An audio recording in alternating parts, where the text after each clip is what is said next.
Welcome to the Middle School Cafe podcast, where we're serving up fresh strategies and solutions for ELA teachers just like you. Join us as we explore proven methods to bridge the achievement gap and help every student reach their full potential. Whether you're a veteran teacher or just starting out, grab a cup of coffee and a notepad and let's get started. Here's your host, Carolyn Wall.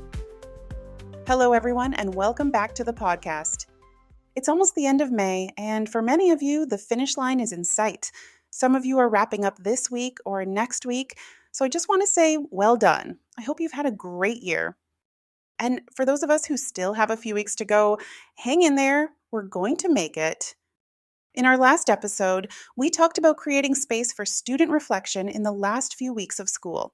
How important it is to give students time to look back on their growth and recognize how far they've come over the course of the year. But today, I want to shift that idea just a little bit, because while it's important for our students to reflect, it's just as important for us to take some time to reflect on our year. This time of year, it's really easy to move straight into wrapping things up and getting out the door to enjoy our summer. And I encourage you that once the year is over, put your job aside. Rest and reconnect with the life you often leave behind during the school year. But before we close the door on this school year, let's take a little time to pause and reflect on what actually worked this year.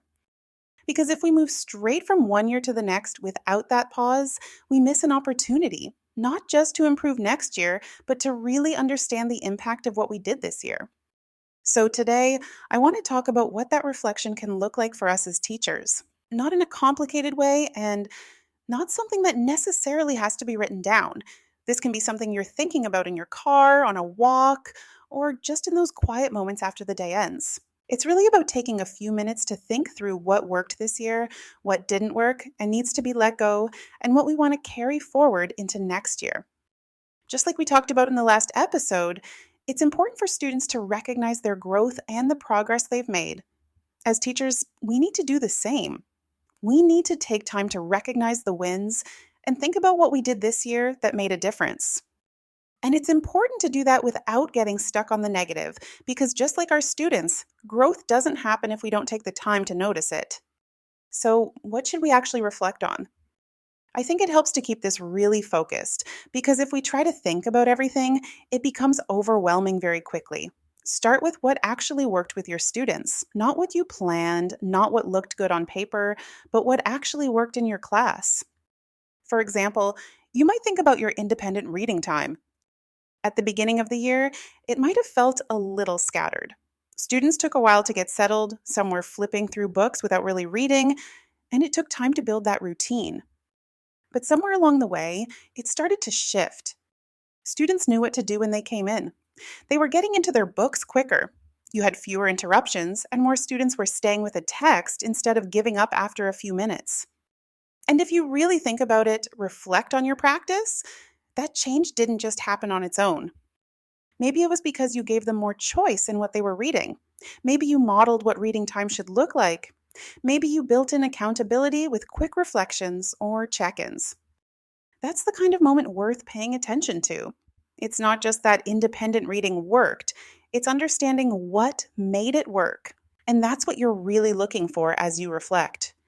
Not just the big, perfectly planned lessons, but those smaller moments where something shifted, where students were more engaged, where a routine started to click, or where your instruction made something clearer for them.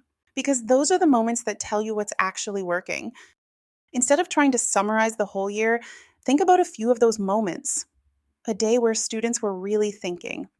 A conversation that felt natural, a time when students started making connections on their own. When you go back to those, it becomes easier to see what was working and why.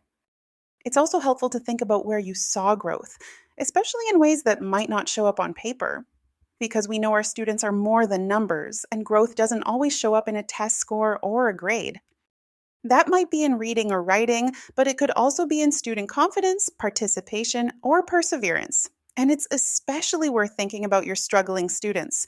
Where did you see even a small shift? When did something start to click for them, even just a little? Those moments are worth taking note of because they tell you where your impact is showing up. If we don't take the time to notice those moments, it's very easy to walk away from the year focusing only on what didn't work.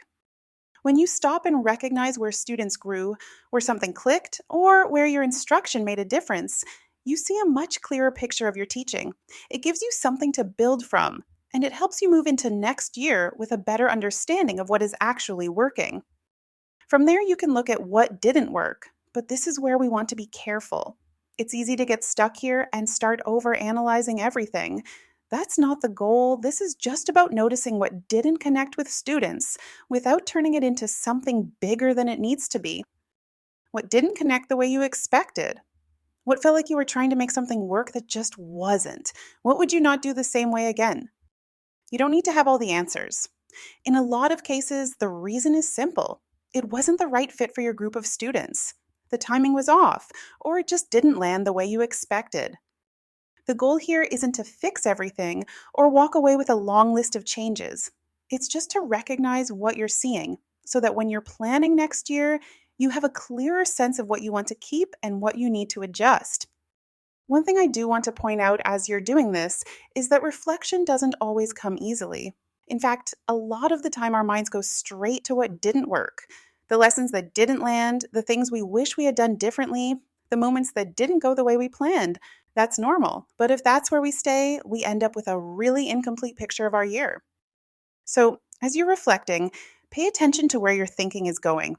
If you notice that you're only focusing on what didn't work, pause and go back to those moments where students were engaged, where you saw growth, because those moments are what help you make better decisions moving forward. As you reflect on what worked and what didn't, the goal is to come away with a clearer sense of what's working in your class. Keep in mind that this doesn't need to be a long list. In fact, it's better if it's not. You're not trying to rethink everything. You're focusing on a few things that you know will make a difference. Ask yourself, what's worth continuing? And be specific here. Instead of just thinking, that worked, take a moment to name what it was and why it worked. What was it about that approach that helped students respond the way they did? When you can name that, it becomes something you can intentionally do again, instead of something you just hope you remember next year. At the same time, think about what you might want to adjust. Not everything, just one or two things you'd approach a little differently. Something you'd simplify, give more time to, or even let go of completely. And if something isn't working, think about why. Does it need adjusting, or is it something you're ready to move on from? Keeping it focused makes it manageable. You're not trying to redesign your entire practice. You're just building on what you already know. This is where reflection really starts to make a difference, because what you notice shapes how you walk into your next year. When you've taken the time to think about what worked, you're not starting from scratch in August. You're walking in with a clearer sense of what your students responded to, what helped them stay engaged, and what actually supported their learning. And that changes how you plan.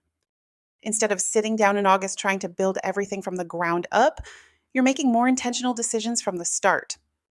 You might think, last year, discussions worked better when I gave students time to think before sharing, so you build that in right away. Maybe you noticed that when students were just asked to jump in, only a few voices carried the conversation. But when you built in think time or had them turn and talk first, more students were willing to participate and the conversation had more depth. Or independent reading went better when I gave students more choice and more structure. So you start the year with that already in place. That's what reflection gives you. It gives you a starting point. And at the same time, you're not just doing the same thing year after year. You're making a few intentional adjustments that improve how students access and engage with your class. Maybe something felt rushed, so next year you give it more time. Or a routine didn't quite stick, so you simplify it instead of trying to force it. Reflection isn't about keeping everything, it's about making better, more intentional decisions. So when you walk into a new school year, you're not reacting. You're not guessing. You're building from what you already know works. As we wrap up today, I want to go back to that idea we started with. Recognizing growth doesn't always come naturally, especially in the day-to-day of teaching. That's why taking a little time to reflect is important. It's worth making space for it before you head into the summer, because it gives you a chance to step back and see the impact you've had, and to move forward with a clearer sense of what you want to keep building on. And if you're thinking about where to start, it can be very simple. Take a few minutes and ask yourself 3 questions. What worked with my students this year? What didn't work the way I expected? And what is one thing I want to continue doing next year? That's it. That's enough. You don't need a long list. You don't need to write everything down. You're just trying to capture a few clear ideas while they're still fresh. Even that small amount of reflection can make a difference in how you walk into your classroom in the fall. As you head into summer, I hope you'll take a little time to reflect on your year and think about what you want to bring with you into the next one. Thank you for being here. I appreciate you taking the time to listen, and I truly appreciate the feedback so many of you have been sharing. If this or any episode has been helpful, please consider sharing the podcast with a colleague. It's a simple way to help other teachers find the support they need. A reminder that our May training inside the Building Strong and Confident Readers community is happening this Thursday. We'll be focusing on student reflection and what that can look like with your students as you finish out the year. I'd love for you to join us. If you're not part of the free community yet, you can find the link in the show notes. It's a free, private space for middle school ELA teachers where you can ask questions and get the support you need. When you join, you'll also have access to our weekly check-ins and all of our previous trainings. As you head into summer, take some time to rest and recharge so you can come back ready for the next school year. I'll be sharing a few summer opportunities to help you prepare for fall, so keep an eye out for those. I'll share more about that in our June episodes. Thank you again for being here today. I'll see you next time. Thanks for joining me today. As a reminder, a new episode drops every first and third Tuesday, so be sure to hit that subscribe button so you don't miss an episode. Be sure to visit middleschoolcafe.com to find links to everything mentioned in today's show. Until next time.